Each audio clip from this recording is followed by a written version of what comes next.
ternyata minimarket dengan jaringan yang luas mereka mengambil langsung ke distribusi besar. Nah ini juga sebenarnya ya ancaman juga nih untuk warung-warung kecil seperti sekarang ini gitu ya. Ini pengertian dari distribusi ya. Sebelum ke ayat kita bicara tentang prinsipnya. Lihat dalam Islam itu tadi ada disebut dengan ikhtikar atau menimbun ya. Kemudian juga keuntungan yang wajar, kemudian distribusi yang meluas atau adil, dan juga keadilan sosial. Ini banyak sekali nih ya. Mungkin ada yang suka berpikir kenapa orang itu banyak tinggal di Jabodetabek gitu ya. Nah, jawabannya adalah ini keadilan sosial ya. Ketika kita misalnya ke daerah ya, kalau sekarang sebenarnya sudah agak mending ya. Ya kita sebut 5 sampai 10 tahun sekarang itu sebenarnya sudah hampir tidak ada beda antara daerah dengan pusat gitu ya. Kalau sebelum-sebelumnya itu kelihatan sekali gitu ya, ketika kita mau beli sesuatu ya adanya di Jakarta gitu ya. Jangankan di kota yang lebih kecil, di Bekasi atau di Bogor atau di Karawang saja susah, harus ke Jakarta. Ini berarti keadilan sosial dan juga distribusi yang belum meluas gitu ya. Nah, kaitan dengan distribusi termasuk juga berarti jasa kurir juga nih ya, berarti harus dikuasai juga ya. Ini prinsipnya. Dari prinsip ini kita akan menemukan ayat-ayat terkait dengan distribusi itu sendiri. Nah, sebelum ke sana juga yang disebut dengan distribusi, prinsipnya dalam Islam itu memenuhi kebutuhan jelas, efek positif, kemudian menciptakan kebaikan, kemudian mengurangi kesenjangan dan juga pemanfaatan lebih baik terhadap sumber daya alam yang ada gitu ya. Jadi misalnya di Lampung mereka panen pisang misalnya ya. Kalau tidak dikirim ke Jakarta ya bisa-bisa di sana busuk gitu ya. Kenapa? Karena yang belinya itu tidak banyak. Maka ini ya, jadi sumber daya alam itu dimanfaatkan dengan pola distribusi. Oke, ini etikanya terkait dengan distribusi. Ini sangat banyak sekali ya, mulai dari sebagai niat ibadah dan juga ikhlas, ada transparan, barangnya halal, tidak membahayakan, ada unsur keadilan, ta'awun, tasamu, ada sedekah, kemudian juga tidak melakukan pamer barang yang menimbulkan persepsi. Wah, seperti sekarang ini ya, gitu ya, seperti sekarang nih. Jadi anak-anak pejabat gitu ya, anak-anak di beberapa kementerian gitu ya, pamer gitu ya. Ya mungkin namanya juga anak muda, mungkin mereka seneng gitu ya, tapi akhirnya kemudian persepsi dan juga keadilan ya. Ini sama juga nih, dulu saya beberapa kali sempat posting makanan gitu ya. Walaupun biasanya saya posting makanan tuh makanan yang tradisional sebenarnya gitu ya. Makan makanan ya receh lah gitu ya. Makanan tradisional saya suka itu, makan tradisional gitu. Tapi ya sempat juga makanan pas makan di restoran gitu ya. Tapi saya pikir-pikir kayaknya nggak bagus gitu. Termasuk ada teman dari Singapura juga bilang iya katanya nggak bagus lah kalau kita posting makanan, kecuali akunnya itu memang khusus makanan gitu ya, itu beda gitu ya. Terus makan, jadi kalau kita menginginkan makanan apalagi lagi makan, jadi teman-teman kalau yang mungkin lagi makan di junk food atau makan di restoran yang mahal gitu ya, ya kalau mau nge-share ke teman-temannya saja gitu ya, maksudnya maksudnya itu ke teman-teman yang levelnya sama atau mungkin yang tidak menimbulkan persepsi yang berbeda gitu ya. Jadi misalnya di-share sama umum gitu, ada orang miskin yang mereka untuk makan aja susah, untuk makan juga sangat simple, sederhana, itu sangat disayangkan. Oke, setelah saya minum dulu.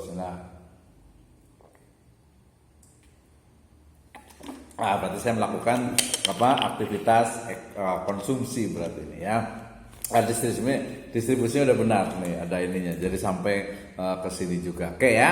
Jadi ini tadi tidak melakukan pameran barang yang menimbulkan persepsi ya. Ini juga nih pakai akhwat yang pakai jilbab, pakai hijab, jangan mencolok gitu ya dandanannya ataupun juga perhiasannya gitu ya. Mendingan duitnya disimpan di deposito syariah, di tabungan syariah, di saham syariah, itu lebih ini. Kalau perlu kita tinggal pakai. Jadi Intinya tidak boleh pamer, ya tidak boleh pamer. Kenapa? Karena banyak orang yang tidak seberuntung kita. Kita bersyukur alhamdulillah bisa kuliah di sini, ya orang tua bisa membiayai, kemudian juga kita bisa belajar. Banyak orang yang tidak mendapatkan kesempatan seperti ini. Jadi ini hati-hati juga. Termasuk larangan ikhtikar gitu ya. Kemudian juga mencari keuntungan yang wajar ya. Keuntungan nanti ada khusus teori nadhariyatu ar-ribah fil Islam. Jadi bagaimana sebenarnya mencari keuntungan di dalam Islam. Kemudian distribusi kekayaan yang meluas, ini juga penting nih ya, penting. Nah, kita akan lihat ayatnya. Di yang terakhir nih. Distribusi kekayaan yang meluas. Islam mencegah penumpukan kekayaan pada kelompok kecil dan menganjurkan distribusi kekayaan kepada seluruh lapisan masyarakat. Ini sebenarnya yang terjadi pada konteks ekonomi modern dengan konsep pasar bebasnya, sehingga memunculkan apa yang disebut dengan kapitalisme atau kapitalisme. Nah, kayaknya teman-teman mudah-mudahan tahu nih kapitalisme itu apa gitu ya. Oke, kemudian kesamaan sosial ini nanti agak bersinggungan dengan paradigma ataupun dengan ideologi sosialisme ya. Nanti sistem politiknya itu komunisme gitu ya. Nah, kan kita lagi di kampus bela negara, jadi harus hati-hati dengan ideologi sosialisme, marxisme, kemudian juga komunisme gitu ya. Nah, ini kesamaan sosial dalam Islam berbeda. Ya, konteks sosial ya dalam Islam itu kesamaan sosial itu berbeda dengan ideologi atau paradigma yang lainnya gitu ya. Kalau yang lain seolah itu sama rata, sama rasa, sama-sama. Dalam Islam sebagian yang kaya boleh gitu ya. Ada yang miskin itu sudah sunatullah gitu. Maka nanti ada distribusi kekayaan. Wah, udah nggak sabar waktu tinggal 8:11 nih ya. Oke ya, ini etika produksinya. Nah, redistribusi kekayaan dan pendapatan Islami gitu ya.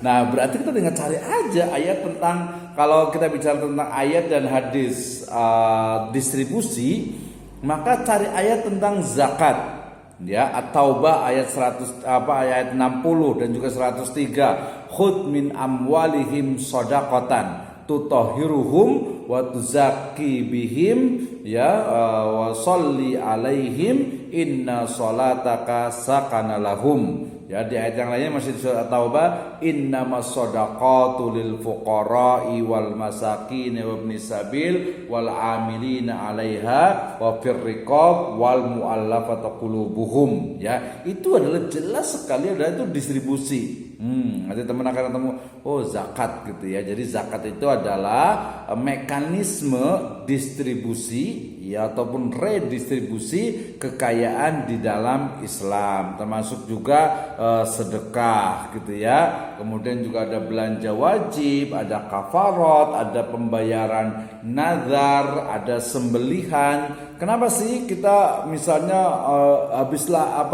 lahir 7 hari itu disunahkan akikah, laki-laki 2 ekor kambing, perempuan 1 kalau anaknya ya. Nah, di situ kenapa dikasih ke siapa? Ke fakir miskin. Ya, karena fakir miskin mungkin mereka tidak banyak tuh makan yang enak-enak ya. Setiap tahun kita ada ibadah kurban, Idul Adha. Ya, nanti Ramadan kita ada zakat fitr atau zakat fitrah, itu juga untuk fakir miskin. Jadi luar biasa sekali distribusi kekayaan dalam Islam ini. Kita lihat nggak ada agama lain yang sedetail ini. Ya, termasuk juga nanti ada insentif negara atau doriba atau kharaj ya, pajak kepada negara. Nah, dalam konteks pajak ini pembahasannya luas. Intinya adalah ya memajukan negara dengan membayar pajak ya, tetapi pengelolaan pajaknya juga harus disesuaikan atau dilaksanakan sesuai dengan etika ya, sesuai dengan aturan ya dalam Islam dan juga aturan dalam berbangsa dan bernegara. Oke. Nah, ini adalah ayat tentang distribusi. Ini lengkapnya nih surat Al-Hasr ayat ke-7. Saya bacakan ya. A'udzubillahi minasyaitonirrajim. Bismillahirrahmanirrahim. Ma afa Allahu ala rasulihi min ahlil qura Walillahi walir rasuli walidil qurba wal yatama wal masakin wabnis sabil kaila yakuna dulatan bainal agniya'i minkum wa ma atakumur rasulu fakhuduhu wa ma nahakum anhu fantahu. Ya, apa saja harta rampasan fai, ya fai itu adalah harta rampasan yang dilakukan tanpa adanya peperangan. Kalau adanya peperangan itu disebut dengan ghanimah, ya, yang diberikan Allah Subhanahu wa taala kepada rasulnya yang berasal dari penduduk kota-kota, maka fai itu adalah untuk Allah, untuk rasulnya, kerabat rasul, anak yatim, orang miskin, dan juga orang-orang yang dalam perjalanan, kaila yakuna dulatan bainal agniya'i minkum, supaya agar harta itu jangan hanya beredar di antara orang-orang kaya saja di antara kalian. Nah, jadi konteksnya keywordnya adalah kaila yakuna dulatan bainal agniya'i minkum, agar harta itu, konteksnya adalah harta fai itu tidak hanya beredar pada orang-orang kaya saja. Ya, orang kaya punya harta, orang miskin juga bisa mendapatkan harta untuk memenuhi kebutuhannya. Ya, ini ceritanya Al-Hasr ayat ke-7 bicara tentang pola distribusi kekayaan. Kemudian yang berikutnya ini tentang warisan, An-Nisa ayat ke-8 gitu ya. Secara keseluruhan ayat-ayat tentang waris itu kita bisa masukkan ke dalam ayat-ayat tentang distribusi kekayaan. Ya, ini selainnya untuk ashabul furud dan juga ashabah dikatakan a'udzubillahi minasyaitonirrajim wa idza hadaral qismata ulul qurba wal yatama wal masakin farzuquhum minhu wa qulu lahum qaulam ma'rufa. Dan apabila sewaktu pembagian itu hadir kerabat, anak yatim, dan orang miskin, maka berilah mereka dari harta itu sekadarnya dan ucapkanlah kepada mereka perkataan yang baik. Ya, jadi zaman dulu itu ketika ada seseorang meninggal, kemudian hartanya dibagikan, kan dibaginya itu kepada ashabul furud gitu ya, kepada orang-orang yang mendapatkan harta warisan, anak, cucu, kemudian orang tua, kemudian kakek atau saudara atau paman, ya saudara sekandung, saudara sebapak, ya saudara seayah dan seibu gitu ya. Nah, kalau ternyata ketika pas dibagi itu ada kerabat yang lain yang bukan ahli waris, atau ada anak yatim, atau ada orang fakir miskin, ya mereka dikasih gitu ya. Dikasihlah mereka karena datang ke situ menyaksikan gitu ya. Nah, dan ucapkanlah wa qulu lahum qaulam ma'rufa. Kasih nih buat sedekah lah istilahnya gitu ya, dari harta yang diwariskan itu. Oke ya. Dua ayat ini selain banyak sekali ayat yang lainnya itu berbicara tentang pola distribusi di dalam Islam. Oke, berikutnya hadisnya tadi terkait dengan larangan ihtikar. Ya, qala Nabi sallallahu alaihi wasallam la yahtakiru illa khatiun. Ya, tidak boleh menimbun barang, jika tidak maka ia termasuk orang yang berdosa. Ya, terjemahannya sebenarnya adalah la yahtakiru, tidaklah seseorang itu melakukan ihtikar, menimbun, kecuali illa khatiun, dia telah berbuat dosa. Jadi misalnya cabe gitu ya, kenapa cabe naik harganya? Kalau distribusinya bagus itu tidak ada masalah. Tapi kalau ada yang menimbun agar harganya itu naik, maka itu adalah perbuatan dosa dalam Islam, tidak diperbolehkan ya. Demikian juga misalnya BBM. Wah, sekarang itu nyari Pertalite itu agak susah nih. Beberapa tempat itu Pertalite habis gitu ya. Premium udah nggak ada gitu ya. Premium tapi udah nggak premium lagi, udah nggak ada gitu ya. Nah, ini tinggal ada yang Pertamax misalnya gitu ya. Nah, ini apa nih gitu ya? Apakah ini sebuah ihtikar gitu ya? Perlu dilihat, perlu diteliti. Kita nggak boleh sembarangan ya. Kita dilihat apakah itu ada unsur ihtikarnya atau memang distribusinya nih kurang bagus gitu ya. Atau mungkin kemarin qadarullah ada yang kebakaran di Pelumpang misalnya gitu ya. Nah, ini perlu dilihat. Jadi melihatnya bukan hanya produksi tapi juga distribusi. Ini ya, la yahtakiru illa khatiun. Sebenarnya ini menimbun itu adalah sesuatu yang memang menjadi kebutuhan pokok masyarakat. Kemudian ketika dia menimbun itu kemudian masyarakat itu kesulitan. Ya, kalau dia misalnya mau menimbun telur misalnya, nggak bisa lah. Telur itu ditimbun ya busuk gitu kan ya, lama-lama gitu ya. Jadi yang memang kebutuhan pokok gitu ya. Tapi kalau harganya naik ya bisa saja itu ya. Nah, kemudian juga ada ini riwayatnya lemah sebenarnya tapi secara maknanya benar, man dakhala fi syai'in min as'aril muslimina liyughilyahu aw liyughliyahu alaihim fa inna haqqa 'ala Allah tabaraka wa ta'ala ayyu'idahu bi udhmin minan nari yaumal qiyamah. Ya, siapa yang memengaruhi harga bahan makanan kaum muslimin sehingga menjadi mahal, merupakan hak Allah untuk menempatkannya ke dalam tempat yang besar nanti di hari kiamat. Ini juga sebuah ancaman, ya, artinya dia itu harga. Nah, ini masuk sekali nih ke dalam teorinya, misalnya Adam Smith nih yang mengungkapkan tentang idenya invisible hand misalnya gitu ya, bahwa harga itu ditentukan oleh supply dan demand misalnya. Ini kita bisa lihat nih ya, kalau dia ternyata bukan terjadi karena supply and demand, karena adanya tadi misalnya penimbunan misalnya gitu ya, atau ada pengaruh yang lainnya, maka ini termasuk dalam Islam diharamkan. Oke. Kemudian juga dari riwayatnya dikatakan Nabi SAW ini tentang apa? Tentang tadi yang disebut dengan talaki rukban ya. La talaqqau rukbana wala yabi hadirun libadin ya. Jadi janganlah kalian songsong atau cegat kafilah dagang sebelum mereka sampai di pasar. Janganlah orang kota menjual kepada orang desa. Ini kayaknya teman-teman yang sudah belajar fikih muamalah udah tahu ya tentang akad-akad yang diharamkan. Salah satunya adalah talaki rukban, yaitu tidak boleh ya mencegat pedagang yang mau datang ke pasar dengan harga yang lebih murah gitu ya. Dalam konteks sekarang ya bisa jadi produsen kemudian dia akan dibeli terlebih dahulu oleh seorang kita sebut perantara gitu ya, dengan harga pasarnya dia tidak mengetahui. Jadi ilatnya, sebabnya kenapa tidak boleh adalah karena pedagang itu tidak mengetahui harga pasarnya, sehingga membuka peluang untuk kecurangan di sana atau dibohongi gitu ya. Ini hadis yang ketiga terkait dengan distribusi di dalam Islam. Oke, konsumsi saya yakin semuanya sudah tahu ya, kegiatan manusia untuk memakai, menggunakan dan menikmati barang atau jasa. Wih, udah 21, 10 menit lagi, 9 menit lagi nanti baru ada diskusi. Nanti saya akan bertanya, ini prinsip konsumsi.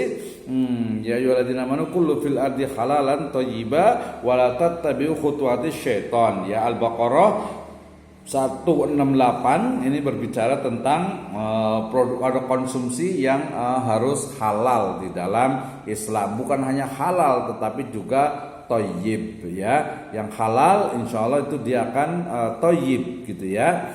Oke, kemudian prinsip konsumsi, keadilan, kebersihan, kesederhanaan, kemurahan hatian, moralitas gitu ya. Kemudian konsumsi dalam Islam ini dilaksanakan oleh masyarakat, zakat hukumnya wajib, tidak ada riba, mudorobah, kemudian pelaku ekonomi punya perilaku yang memaksimalkan. Ini Munzil Khab, salah satu ekonom muslim ya, terkait dengan konsumsi. Nah, ini konsumsi banyak banget ini ya. Sebenarnya tadi sama, produksi juga banyak, distribusi juga banyak, konsumsi juga banyak. Biasanya menggunakan kulu, makanlah, atau isrobu dan minumlah, atau kulu wasrobu gitu ya, atau mungkin khudu zinatakum inda kulli masjid ya, pakailah pakaianmu yang terbaik ketika memasuki masjid, ketika akan sholat. Nah, ini adalah pola-pola konsumsi nih di dalam Al-Quran atau di dalam Islam itu sendiri gitu ya, konsumsi dalam Al-Quran. Oke, nah hampir terakhir 7 menit lagi. Ini beberapa ayat tentang konsumsi, Al-Baqarah 168, Al-Baqarah 172, Al-Maidah 88. Tadi ya ayuhan nas kulu mimma fil ardi halalan thayyiban wa la tattabi'u khutuwatis syaitan innahu lakum aduwwum mubin Ya, ini menggunakan kata-kata wahai manusia, makanlah ya yang halal lagi baik dari apa yang terdapat di bumi ya. Jadi ini halalan wala tattabi'u khutuwatis syaitan, tidak boleh mengikuti langkah-langkah syaitan ya. Cari makanan yang aneh-aneh gitu, misalnya ada makanan ular gitu ya, ada sate ular gitu ya. Di TV itu ada yang makan kalajengking gitu ya. Ada yang makan mungkin ya makan makanan yang apa jelas haramnya gitu. Kalau yang halal walaupun aneh masih boleh, tapi ini yang tadi kalajengking dimakan, ular dimakan, buaya dimakan gitu ya. Nah, ini jelas tidak diperbolehkan dalam Islam. Kemudian tadi yang saya bacakan juga Al-Baqarah 172, ya ayyuhalladzina amanu kullu min thayyibati ma razaqnakum washkuru lillahi in kuntum iyyahu ta'budun. Ini juga perintah kulu ya, makan yang baik-baik ya, yang baik itu halal gitu ya, yang diberikan kepadamu. Kemudian waqulu mimma razaqakumullahu halalan thayyiba. Al-Maidah 88. Jadi banyak sekali ayat-ayat yang terkait dengan apa? Konsumsi di dalam Islam. Oke.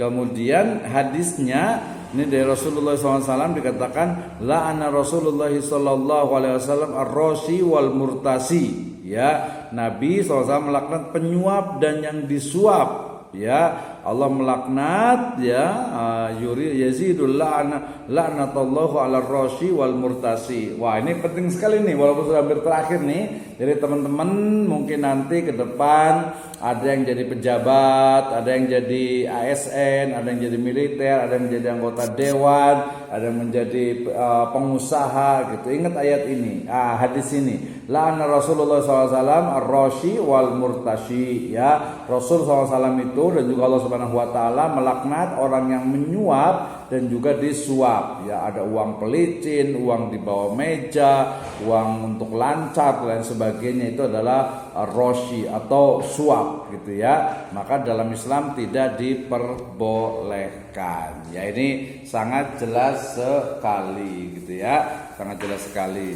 Oke, nah kemudian jadi ini pesan nih dari saya nih ya. Jadi teman semuanya kan insya Allah nanti jadi pengusaha, jadi pejabat semuanya ya, jangan sampai nih ya terjadi roshi ini juga. Kenapa? Karena di ayat yang berikutnya innal halala bayyinun wa innal harama bayyinun wa bainahuma umurun mustabihat. Jadi yang halal itu sudah jelas, yang haram itu sudah jelas, dan di antara keduanya itu ada yang subhat gitu ya. Nah, diakhiri dengan ini hadis yang inna fi jasadil mudghah idza salahat jasadu kullu wa idza fasadat jasadu kullu ala wahyal qalb ya. Jadi dalam diri ini ada segumpal darah, segumpal daging. Apabila dia itu baik maka akan baik semuanya, maka apabila jahat maka itu akan jahat semuanya. Maka itu adalah segumpal daging, itu adalah hati ya, qalb. Oke, ini sebenarnya lebih konteksnya adalah halal haram ya. Jadi yang konsumsi itu yang halal udah jelas, yang haram udah jadi lebih banyak yang dihalalkan daripada yang diharamkan dalam Islam tentu saja. Oke, sampai di sini materi kita